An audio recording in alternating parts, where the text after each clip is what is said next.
দেখি আপনার ইসলামিক জ্ঞান কতটা। চারটির মধ্যে কয়টি সঠিক উত্তর দিতে পারেন কমেন্টে জানাতে ভুলবেন না। প্রশ্ন ১। কোন সাহাবীকে আসাদুল্লাহ বা আল্লাহর সিংহ বলা হয়? এ হজরত হামজা রাদিয়াল্লাহু, বি হজরত আলী রাদিয়াল্লাহু, সি হজরত খালিদ বিন ওয়ালিদ রাদিয়াল্লাহু। সঠিক উত্তর বি হজরত আলী রাদিয়াল্লাহু। প্রশ্ন ২। ইসলামের প্রথম মুয়াজ্জিন কে ছিলেন?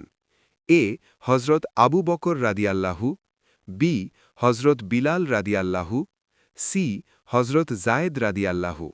সঠিক উত্তর বি হজরত বিলাল রাদিয়াল্লাহু। প্রশ্ন ৩। পবিত্র কোরআনের কোন সূরাকে কোরআনের হৃদয় বলা হয়? এ সূরা আর রাহমান, বি সূরা ইখলাস, সি সূরা ইয়াসিন। সঠিক উত্তর সি সূরা ইয়াসিন। প্রশ্ন ৪। কোন নবী মাছের পেটে ছিলেন? এ হজরত ইউনুস আলাইহিসসালাম, বি হজরত ইউসুফ আলাইহিসসালাম, সি হজরত দাউদ আলাইহিসসালাম।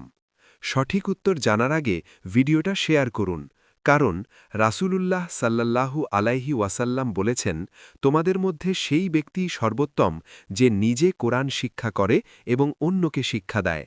তাই এই জ্ঞানটুকু অন্যের কাছে পৌঁছে দিতে ভিডিওটি শেয়ার করুন, এবং আপনি যদি একজন মুসলিম হয়ে থাকেন তাহলে কমেন্ট আই লাভ ইসলাম লিখুন।